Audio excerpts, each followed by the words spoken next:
GamingBolt presents 14 craziest things gamers have done in Skyrim. Skyrim fans can be a crazy bunch, pouring hour upon hour into an open-world experience that should, by all means, be outdated. As such, they're capable of some pretty crazy things, whether it's creating awesome machinima or cool mods. Let's take a look at the 14 craziest things gamers have done in Skyrim. 300 in Skyrim. Not everything has to be a mod or a total conversion of the game.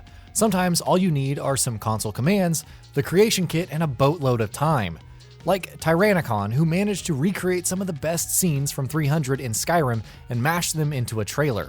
It's honestly kind of crazy how close some of this looks to the original. Robbing Solitude. Ever get that feeling of extreme kleptomania?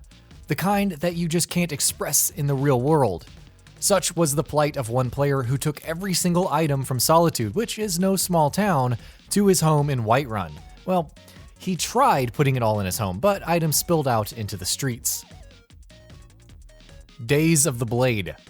Tyrannicon was back at it again, this time using the assets of Skyrim to create a samurai epic. The cinematography, music, and even sound editing are on point throughout, giving a really neat Kurosawa feel to it all. It does make you wonder how these warriors found themselves caught up against dragons, but it's cool enough to make us want to find out. Create a monster. For its time, Skyrim's character creator was praised for the sheer range and depth it offered. Heck, even now, it's better than what you'll find in games like Destiny, The Division, Mass Effect Andromeda, etc. However, Germa985 wanted something more out of it. He wanted to create actual monsters. The results are somewhat cool and somewhat horrifying. Okay, mostly horrifying. Shirley Curry in Skyrim. Some people have an unhealthy obsession with Skyrim or, depending on how you look at it, a deep passion. Shirley Curry, or Grandma Shirley, easily fits into the latter, having uploaded more than 300 videos for Skyrim despite being over 80 years in age. In fact, she even returned to the game with Skyrim Special Edition, and the overall tone and relaxing nature of her videos has made her quite beloved in the Skyrim community. Dark Souls in Skyrim. When complaining about the combat in Skyrim and Elder Scrolls games in general, people have pointed to the Dark Souls series as a stellar example to emulate. Tyroin actually went a step further, recreating the overall aesthetic of Dark Souls in Skyrim by using a couple of graphics mods. Granted, the actual combat doesn't look as skill-based, but it's still remarkably close to what Dark Souls looks like. Nightmare Fuel. Plenty of players have used Skyrim to create Machinima, but how many have used its assets, glitches, and some CGI software to create insane terrors? Martin Olsen went about that route, and if you've ever wanted to see an enormous bear-like thing spewing black sludge over a skeleton, for starters, well, he delivers, for better or worse. Pirates of Skyrim. With all of the things modders have made possible, it's only a given that someone has found a way to create an entire pirate experience. Pirates of Skyrim, the Northern Cardinal under the Black Flag, allows players to harness their inner Blackbeard and lets them attack other ships, hunt for treasure, and encourage their crew. It may not outdo games like the upcoming Skull and Bones or even Assassin's Creed 4 Black Flag, but it's still a pretty great diversion from the base Skyrim experience. Skyrim in less than 40 minutes. Speedruns are nothing new in the gaming community, but the kinds of techniques that speedrunners use to complete games continue to astonish. Take Dr. T-Chops, who managed to complete Skyrim's story in just 39 minutes and 32 seconds, using quite a few interesting tricks and keeping his starting gear for the most part. It kind of makes you think about those who have yet to even progress further than the opening escape. DUNKEY'S Ultimate Skyrim.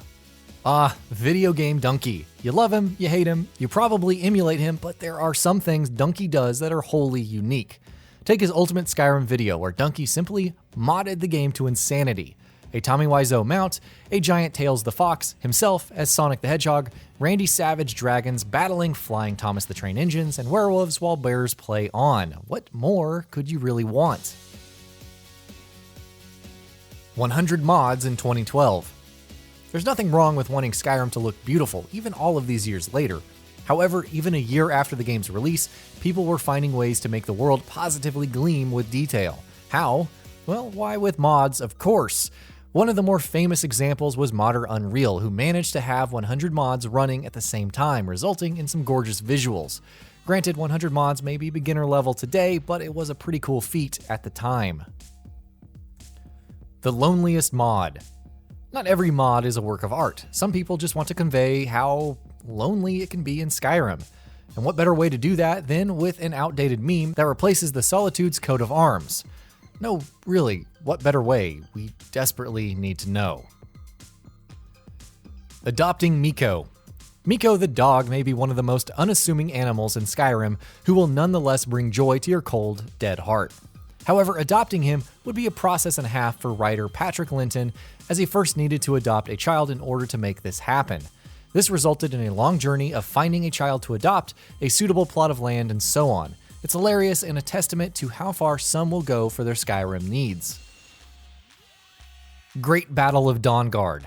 By now, it would seem that Machinima creator Tyrannicon is an incredibly gifted creator, one who knows how to use the creation kit and other assets to create awesome shorts. The Great Battle of Dawnguard seems to cap it all off, featuring werewolves, vampires, spellcasters, plenty of drama, warfare, and of course, piles of corpses. Even while showing its age in terms of quality, it's pretty amazing to see how the cinematography, blocking, and overall scene creation holds up after all of this time. And that'll be about it for this one. If you guys like what we're doing at GamingBolt, please consider subscribing to our channel, and I'll see you guys on the next video.